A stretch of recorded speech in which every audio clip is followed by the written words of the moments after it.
জয় মা কালী, জয় বাবা শনিদেব, জয় বাবা ভোলেনাথ। তো নমস্কার বন্ধুরা, আজকে আমরা আলোচনা করতে চলেছি মীন রাশির বা লগ্নের জাতক জাতিকাদের কিন্তু জুন মাসে বিশেষ কয়েকটি যোগ সৃষ্টি হচ্ছে। এর ফলে কিন্তু তারা বিভিন্ন বিষয়ে উন্নতি লাভ করতে পারবে। তবে হ্যাঁ, দু একটি বিষয় কিন্তু আমি অবশ্যই বলবো সতর্ক থাকতে। বেশি নয়, দু একটি বিষয় খালি অল্প একটু সতর্ক থাকলেই কিন্তু হবে। কি কি সেই বিষয়, সেগুলো কিন্তু সবই বলতে চলেছি আজকের এই ভিডিওর মাধ্যমে। তাই জন্য আজকের ভিডিওটা কিন্তু খুবই গুরুত্বপূর্ণ হতে চলেছে মীন রাশি বা লগ্নের জাতক জাতিকাদের কাছে। সেই জন্য আমি প্রথমেই মীন রাশি বা লগ্নের জাতক জাতিকাদের কাছে একটি অনুরোধ করব যে ভিডিওটিতে অবশ্যই একটি লাইক, একটি শেয়ার এবং আমার চ্যানেলটিকে কিন্তু সাবস্ক্রাইব করতে ভুলবেন না। এছাড়াও কমেন্ট বক্সে কিন্তু অবশ্যই জানাবেন জয় মা কালী, মা দক্ষিণা কালী আপনাদের সমস্ত রকম বিপদ ও দুঃখের হাত থেকে কিন্তু রক্ষা করবেন। তো চলুন আজকের ভিডিওটা শুরু করা যাক। মীন রাশি কিন্তু হচ্ছে রাশিচক্রের দ্বাদশ রাশি। এটি 330 ডিগ্রি থেকে 360 ডিগ্রি পর্যন্ত কিন্তু বিস্তৃত। পূর্ব ভাদ্রপদ নক্ষত্র, উত্তর ভাদ্রপদ নক্ষত্র এবং রেবতী নক্ষত্রের অধীনে জন্মগ্রহণকারী ব্যক্তিরা মীন রাশির কিন্তু অন্তর্ভুক্ত। এই রাশির অধিপতি হলেন স্বয়ং বৃহস্পতি দেব।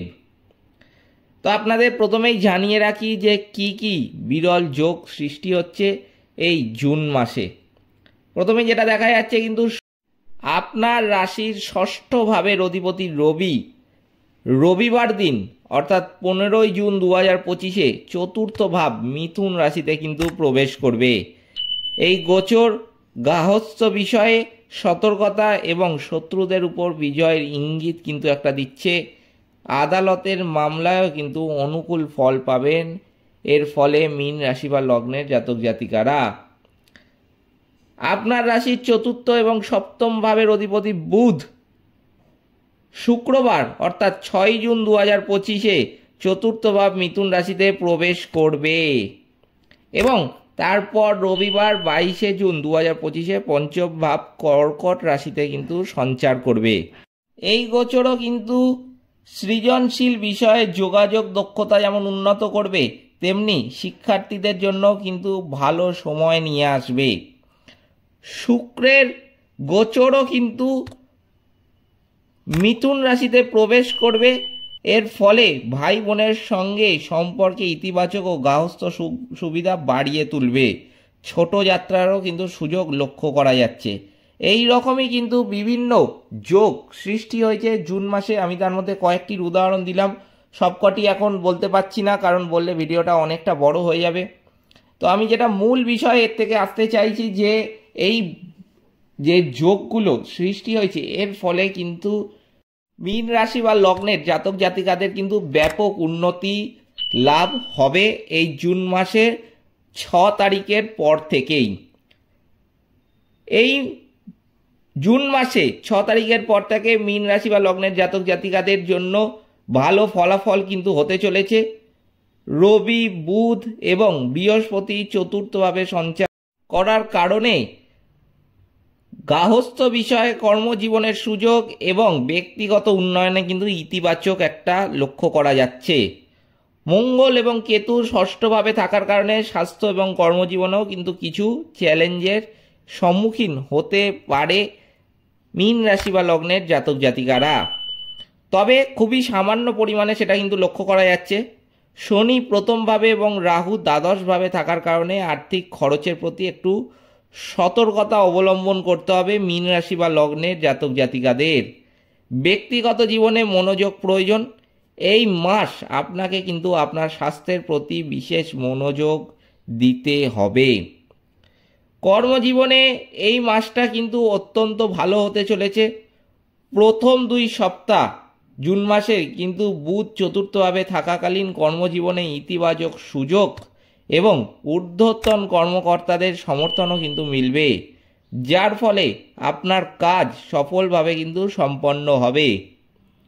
রবি চতুর্থভাবে প্রবেশের কারণে কর্মজীবনে অতিরিক্ত দায়িত্ব এবং কাজের চাপও কিন্তু বাড়তে চলেছে এবং ঊর্ধ্বতন কর্মকর্তাদের কাছ থেকে চাপ বা বাধা আসতে কিন্তু পারে জুন মাসের 15 তারিখ থেকে জুন মাসের 18 তারিখ পর্যন্ত সময়ে।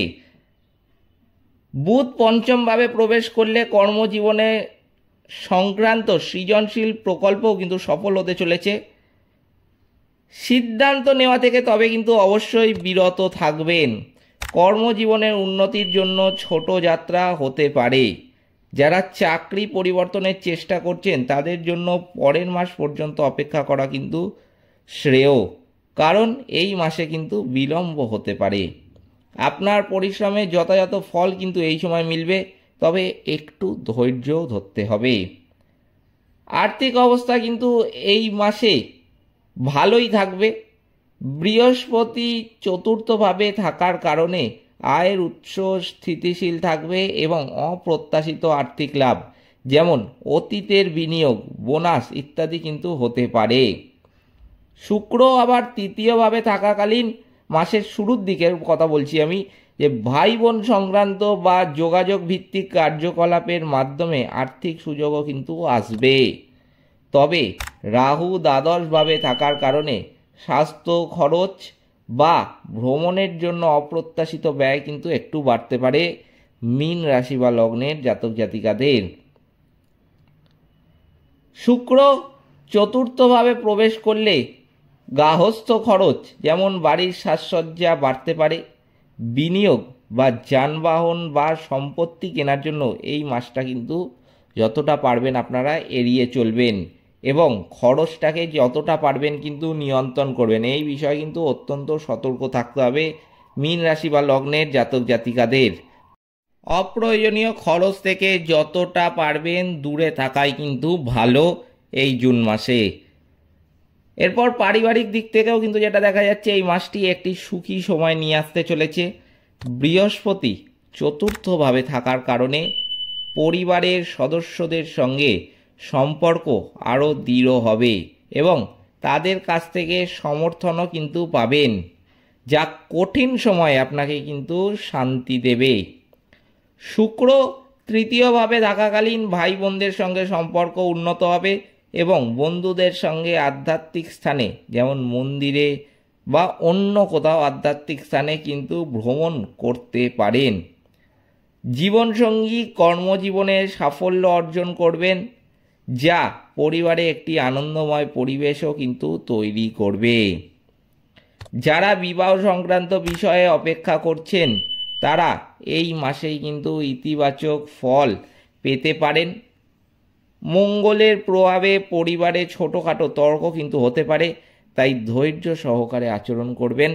বাড়ির বড়দের আশীর্বাদ আপনার সাথেই কিন্তু থাকবে। এরপর স্বাস্থ্যক্ষেত্রেও কিন্তু যেটা দেখা যাচ্ছে যে এই স্বাস্থ্যের দিক থেকে এই মাসটি একটি সাধারণ সময় হতে চলেছে। মঙ্গল এবং কেতু ষষ্ঠভাবে থাকার কারণে প্রথম 2 সপ্তাহে স্বাস্থ্য স্থিতিশীল থাকবে এবং অতীতের সমস্যা থেকেও কিন্তু মুক্তি মিলবে। দ্বিতীয় সপ্তাহের পর পিঠের ব্যথা, পেটের সমস্যা যেমন হজমের গোলযোগ বা মানসিক চাপ সংক্রান্ত সমস্যা কিন্তু হতে পারে।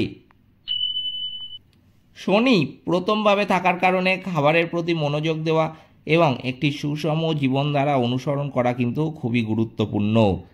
সঠিক বিশ্রাম, স্বাস্থ্যকর খাবার এবং যোগ বা ধ্যান করার মাধ্যমে স্বাস্থ্য সমস্যা কমানো যেতে পারে।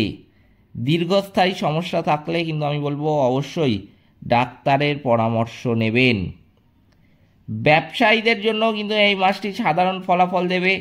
বৃহস্পতি চতুর্থভাবে থাকার কারণে গার্হস্থ্য ভিত্তিক ব্যবসা যেমন হোম বিজনেস বা সম্পত্তি সংক্রান্ত কার্যকলাপে স্থিতিশীলতা কিন্তু থাকবে। শুক্র তৃতীয়ভাবে থাকাকালীন মাসের শুরুতে যোগাযোগ ভিত্তিক ব্যবসা যেমন মার্কেটিং এবং ভাই বোন সংক্রান্ত চুক্তি সফল কিন্তু হবে। শুক্র চতুর্থভাবে প্রবেশ করলে ব্যবসায় গার্হস্থ্য সংক্রান্ত সুযোগ কিন্তু আসবে, তবে রাহু দ্বাদশভাবে থাকার কারণে অপ্রত্যাশিত আর্থিক খরচও কিন্তু হতে পারে। তাই নতুন উদ্যোগ বা বিনিয়োগ কিন্তু যতটা পারবেন এড়িয়ে চলবেন। অতীতের বিনিয়োগ থেকে সামান্য লাভ কিন্তু হতে পারে, কিন্তু আয় সাধারণ থাকবে। অংশীদারি ব্যবসায় স্বচ্ছতা কিন্তু অবশ্যই প্রয়োজন। এরপর আমি কিন্তু শেষ বলবো শিক্ষা বা ছাত্রছাত্রীদের ক্ষেত্রে কেমন কাটবে। যেটা দেখা যাচ্ছে যে ছাত্রছাত্রীদের জন্য এই মাসটি কিন্তু খুব খারাপ ফল দেবে তাও নয়, খুব ভালো ফল দেবে তাও কিন্তু নয়। বুধ চতুর্থভাবে যেটা দেখা যাচ্ছে যে থাকবে, তাই জন্য 6 জুন থেকে 22 জুন পর্যন্ত সময়ে পড়াশোনায়, অধ্যয়ন এবং ভাই বোনের সহযোগিতার মাধ্যমে ইতিবাচক সুযোগ কিন্তু আসবে।